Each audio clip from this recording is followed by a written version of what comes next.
Hey, what's going on, all you ghouls and ghosts out there? My name is Mike Macabre, and welcome to the graveyard. As always, if you like what you see, like, subscribe, comment, share the video, hit that notification bell so you don't miss any more of my reaction videos, Friday Night Frights, Mouthing Off with Mike Macabre, or whatever else I'm doing on this channel. But on tonight's episode, we have another reviews and reactions. And making their debut on the channel is somebody called Edgar Winter. I am not at all familiar with this person, but we're going to be reacting to the live version of Frankenstein. I love the Mary Shelley Percy Frankenstein novel. Absolutely fantastic. Let's see. All right, yep. Link to that original video will be down in the description box for your viewing pleasure at your leisure. And this request comes to us by Randall Dietz. Thank you again for that lovely, lovely request. As always, going into this blind with my off-the-cuff comments, if I recognize a song, I will definitely let everybody know. I'm going to be as transparent as possible. But no more ghouling around. Let's check it out. All right, ghouls and ghosts. Edgar Winter's group live with Frankenstein.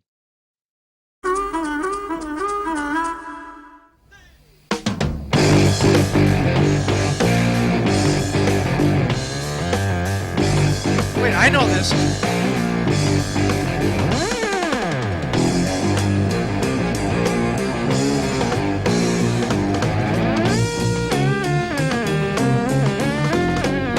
Riff is so familiar. The rest of it.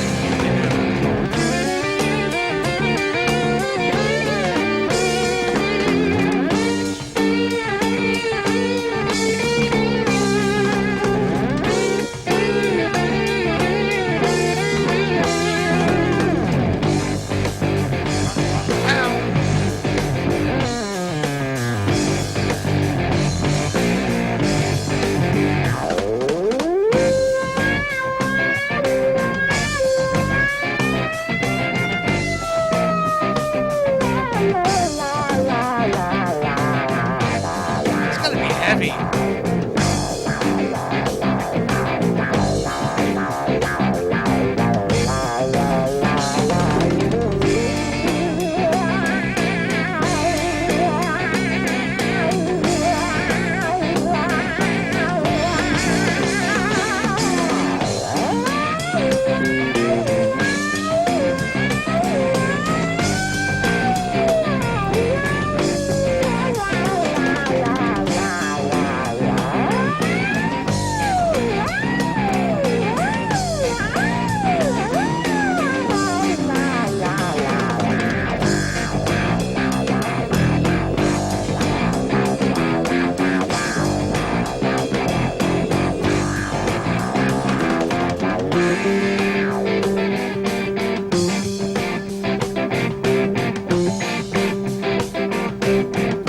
Get some action. Uh-oh, saxophone.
Jingle bell.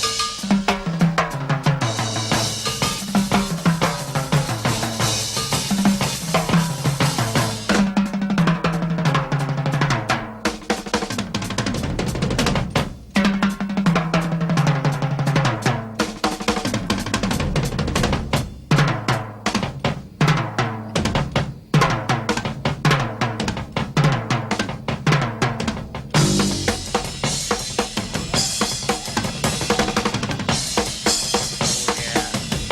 I got the drum solo going.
So much going on.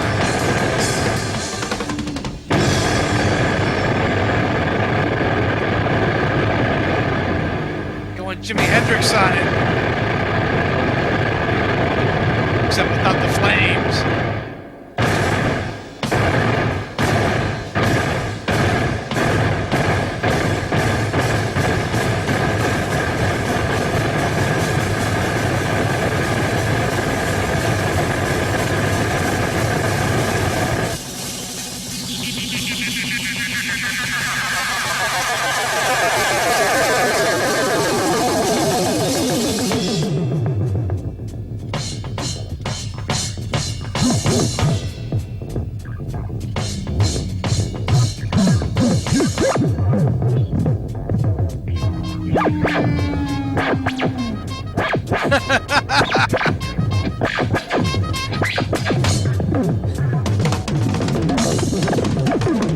Love those modulations.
Oh, I had a lot of fun with that one. A lot to be said. There's a lot racing through my mind. Now that iconic riff. I like I obviously it's for this song, but I felt like it's been done by somebody else. And the first thing that came to my mind was ZZ Top. I want to say either Cheap Sunglasses or was it Sharp Dressed Man? Or they might be the same same song. I don't know. It's been so long. I'm gonna listen to some ZZ Top just to see, and but otherwise, I'll see you in the review section. All right, ghouls and ghosts. That was the live rendition of Frankenstein from the Edgar Winters group. Link to that original video will be down in the description box for your viewing pleasure at your leisure. And again, this request comes to us by Randall Dietz. Thank you again for that lovely, lovely request. All right, I just got done listening to ZZ Top's Sharp Dressed Man and Cheap Sunglasses.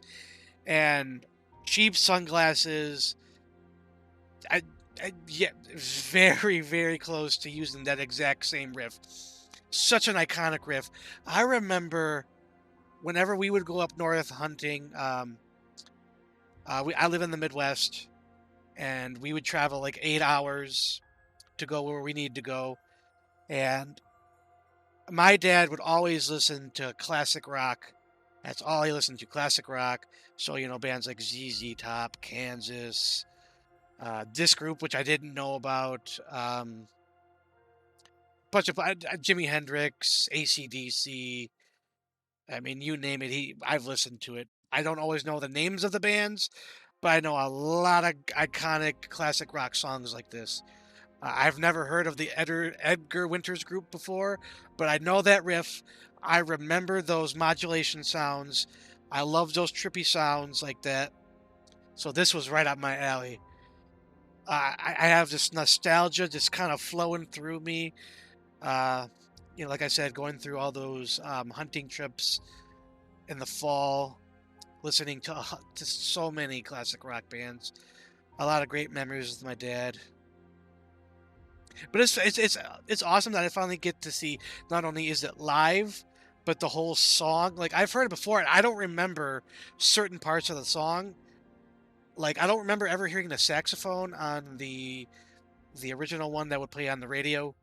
I don't know if they had it or I just missed it. I am not a huge fan of saxophone to begin with, but I thought this was tasteful what they did, especially with the saxophone harmony with the guitars and the bass and everything else worked really well. It's just a smarmy instrument in my mind. I don't like it, but this was, I'll say, tolerable. The drum off, fantastic. I mean, what the synth player was doing, the blonde haired guy, was pretty simple but effective. You could tell who is the more of the main drummer, if you will, and who has more experience, has a little bit better chops per se. I don't know. He's just doing what he's doing was pretty simple. It probably was just for what he called for the song. But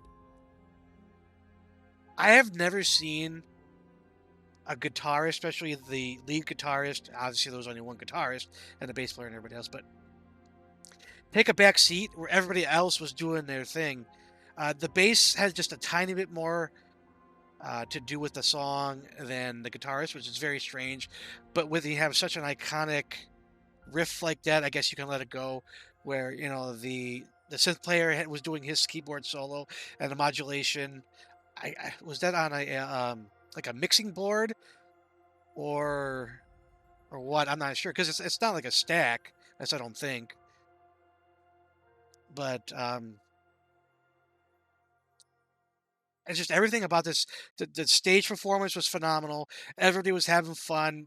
Having doing some great things, and it came through to me. I wanted to get up and dance and move around. It was just a fun, energetic little live performance with this song. Now I come to think of it, there wasn't any lyrics, no vocal work either.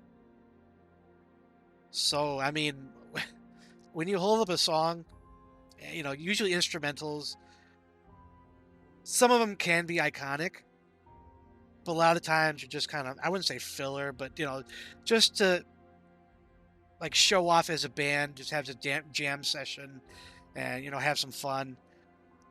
But when you get an iconic riff and iconic parts from an instrumental like that, it's just a testament to how good the band is, in my personal opinion.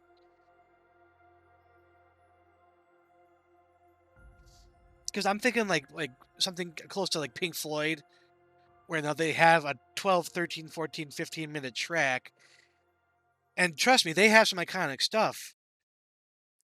But it's not so much. I don't know what I'm exactly trying to say with this, but it's like it doesn't quite capture. I'm thinking like some of the instrumental songs, and they're just not as good as this, in my personal opinion. Because a lot of them, with those 15 minutes, they actually have singing as well. So I don't know. It's just pick that iconic riff and done for. Love the drum solo. I love that when he was like diving at the keyboard. That was funny and kind of scary. I wasn't expecting that. And then when he like went down and put it down on the ground, the reason I said it reminded me of Jimi Hendrix, because I remember when Jimi Hendrix put the guitar on the ground, uh, doused it with lighter fluid, lit it on fire, and he's like summoning the musical gods, the demons or whatever. That's what it reminded me of immediately. Obviously, he didn't use the fire, but he's still like, doing that like cultish kind of. It gives me that power. It's so powerful. Oh, I absolutely loved it from top to bottom. Nothing I can say bad about the song. I didn't hear any flubs or anything. So, taking everything into account, I am going to give this no-brainer 5 skulls out of 5. Absolutely happy with that score for all the reasons I just stated. But I think that's going to be it for this episode of reviews and reactions. As always, if you like what you saw, like, subscribe, comment, share the video, hit that notification bell so you don't miss any more of my reaction videos, Friday Night Frights, Mouthing Off with Mike Macabre, or whatever else I'm doing on this channel. But as always, ghouls and ghosts, stay scared.